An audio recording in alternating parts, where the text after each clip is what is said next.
So, the Xbox One has been revealed. Kind of a silly name, really, but I guess it worked out for the Wii in the end. Now, to start off, Josef Mindy, I think I'm saying that right, came out saying it's no secret that we love gaming.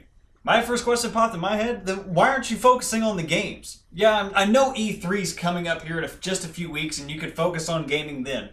But at the same time, you're a gaming console. You forget that. Well, obviously, if you've forgotten that, you focus on how much it was an entertainment device. And while I'm on the topic, why has Microsoft seemingly turned its back on indie developers, making them go through official publishers before they can actually get stuff published to the Xbox Live Marketplace? And going back when we want to talk about an all-in-one device, I already got one. It's called a PC.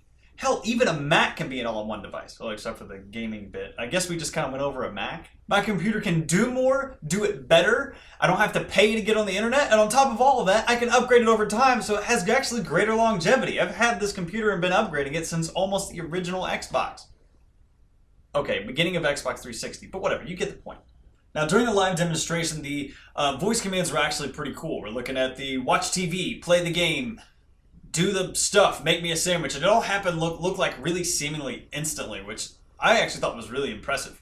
The problem when it gets into really speech is, someone walks in, hey, you want to watch that movie? And then suddenly your game just switches from game to movie. I mean, I guess you could just go back to game and get there quickly, but that's going to get annoying after a while. And on top of the voice commands, you now have the motion commands, where you can grab the edges of the screen, move them and drag them and snap and all that stuff. And I gotta say, there's a couple of problems with this, namely being with the Kinect. Now, I only have the Kinect original, well, of course, because it's not even out yet, but bear with me. The Kinect I have is Kinect 1. I have a good 8-foot playing space where I, have my Xbox. It's not enough space. You need a gymnasium to be able to use the damn thing. Unless they fix this with the next Kinect, that's going to be a problem for anyone who lives in a small apartment or basically has a small room to put their Xbox in. And it's required now? What is that? And you're going to mean to tell me that grown men are going to stand up from sitting down on a couch after getting off from work all day and do this to operate their device? I just don't see it happening. I mean, it may be niche, cool for a while. Hey, dude, check this out, You like that? Yeah? But I mean, after a while, isn't that going to get old pretty quick? And you just want to sit down and go, done.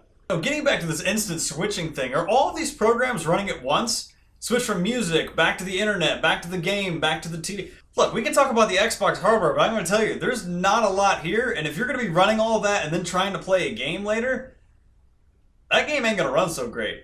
Unless there's some sort of miraculous thing that this Xbox has pulled off that they've been needing to put in computers for years, let me tell you. Hardware-wise, the Xbox One's running an 8-core processor, 8 gigs of RAM, 500 gig hard drive, still no solid state, oddly enough. And also Blu-ray drive is along with built-in Wi-Fi. And all I gotta say is, what'd you do, just upgrade a PlayStation 3? Now, the really only two big announcements that were even done during this entire event were basically Halo and Call of Duty. And Halo isn't even a game. Now, some of you may be saying, hey, you skipped over all the EA Sports and the TV stuff they talk about. Well, that's because I came here interested in the games console, and honestly, I really don't give a shit about everything else. First of all, the Halo franchise. Now, this is going to be a show that's done by Steven Spielberg. That sounds like an awesome idea. I will definitely watch that show. But isn't this coming a little bit late? We had people basically clawing at Hollywood to try and do a Halo movie, just like the last one, come Forward Unto Dawn. And that didn't happen, and that was people were clamoring for that back during Halo 3. But as usual, I guess as most console makers, late to the party. And second, we got a quick sneak peek at Call of Duty Ghosts. Now, honestly, I'm not a big Call of Duty fan, and here they claimed all about the innovation, which really wasn't that innovative. But that's Call of Duty for you. They were showing off the polygons, trying to show off the textures and stuff on the face. I'm like, I'm sorry, have you guys even seen Crysis 3? You guys are like not even there yet. Now, I do understand that Call of Duty's focus is FPS, speed, and tight gameplay over the look of everything. And yeah, it's going to look a little bit better than the old ones. Is it better than what I can get on my PC right now? No. Is it close? No. Look, I can understand where Call of Duty's come from. They're trying to mix it up a little bit, try to get people a little more emotionally involved, and they're trying to add dynamic fighting to the multiplayer. You know, that thing that's been available in Battlefield 3 and Gears of War 2 and pretty much every other FPS that a lot of people kind of forgot about. Now, on top of all this, I've been ragging on Xbox 360 for its power and graphical capability, but it's been told that they're going to be able to offset some of that by actually putting it on the server. Which, honestly, server stuff hasn't really gone very well for the video game industry as of yet. Think back to SimCity, think back to Diablo 3, and personally, I even have problems connecting to Mass Effect 3 online with EA servers going down. So, offloading some of the game to the server? I don't know. There's also been a rumor going around that the new Xbox One is going to require you to install your game, and you're not going to be able to get rid of it via used. Or if your friend takes his disc and puts it in your machine, well, it's going to cost you the full cost of that disc. Now, in a tweet yesterday, Microsoft support said that they are not going to charge a fee for used games. And they haven't really explained how this is going to work. If I can just install my game on my machine and I can install it on my buddy's machine, but there isn't a fee, what's going to stop passing the games around? But that does seem like a problem.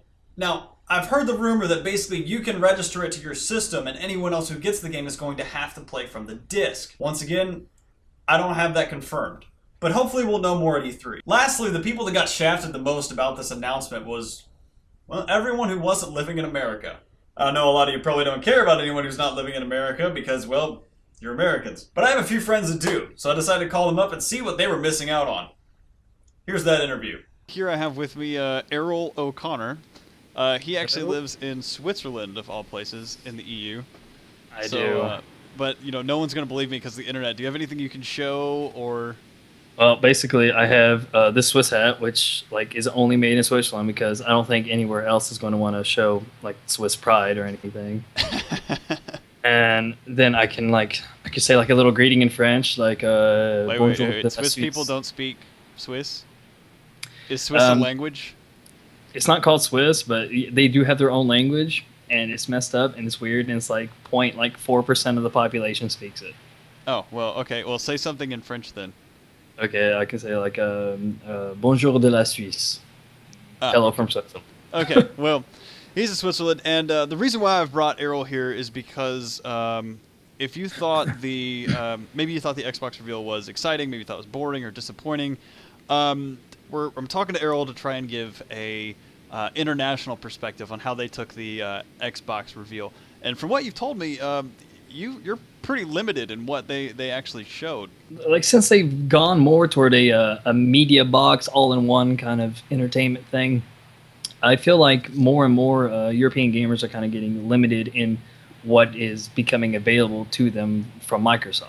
So, what are some of these features that you're not going to have access to? I know you have trouble accessing Hulu, for example. Yeah, just a lot of the things they were showing. He was demonstrating all the cool features you can use for live ESPN feed, Netflix, and Hulu, and all those anything American related, TV or movie programs and stuff like that. Yeah, I can't access them because I live in Europe. I'm not really sure why. Maybe copyright laws or something, but I know that I've tried to access ESPN. Netflix doesn't exist over here. Neither does Redbox. Hulu I can't access. So none of those features don't give any incentive to European gamers to buy an Xbox One. Do you actually own an Xbox 360 right now?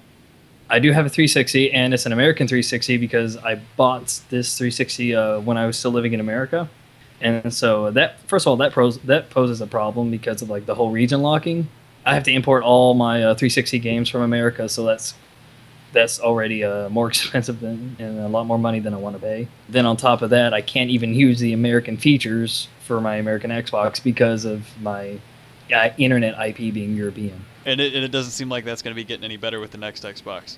I don't think so. I mean, as far as I know, Microsoft is probably still going to keep the whole region locked by country thing going, which is I guess that's okay for North America, but when you're in Europe and traveling 5 miles takes you to 5 hours, and takes you into a different country, that's very limiting. And so I don't see it getting any better with the next generation of Xbox. As far as gaming goes, you probably wouldn't consider yourself going for the Xbox or being an Xbox. I don't know, Xbox gamer, is that what we want to call it? So what you've moved on to PC primarily, or have you moved on to PlayStation 3? Are you looking forward to the PlayStation 4? I was always I jumped on the Xbox when it first came out because I didn't want a PlayStation because everybody had PlayStation. So I was like, I'll buy an Xbox just to be different. And I really liked the first machine. I thought it was great.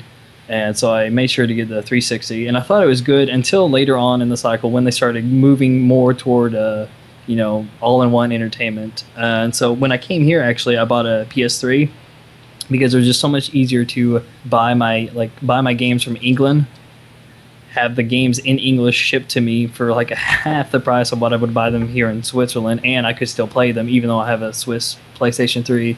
I could play the English games because I think the region lock isn't on the games. It's only for like the console and like the movies and stuff.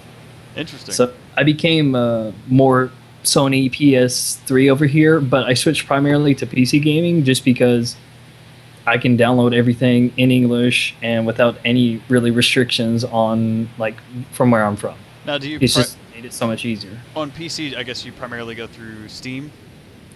Yeah, I go through Steam. I have gotten a few Origin games, which actually hasn't given me any problems because, I haven't bought through like their digital store. I bought like the hard copies and then installed it. But from what I've experienced, both have been fine here in Europe. So the only problem I've seen so far is from the Xbox, actually. So what it seems like is that the Xbox is I don't really want to say taking a gamble. I guess they're really not changing things up much, and it hasn't hurt their momentum thus far, even though it's already been a continuing problem. But it seems like the PlayStation's gonna, as far as just consoles, it seems like PlayStation probably has the edge in foreign markets.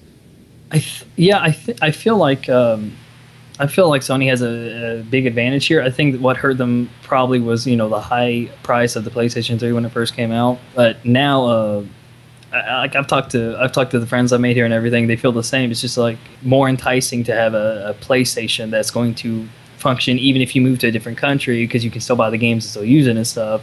Whereas the Xbox is if you move, then you have to buy a new Xbox. Hey, Errol, thanks a whole lot for coming on and helping me out with this video. I really appreciate your time. Yeah, no problem. Thanks for having me.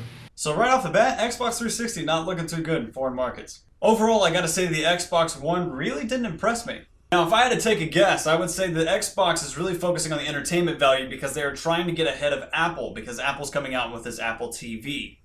Xbox is trying to beat them in the living room. Now, if this is really gonna hurt things in the long run as far as gamers go, well, that still remains to be seen. In conclusion, dear Xbox, if you want to sell me an all-in-one PC, sorry, I already got one.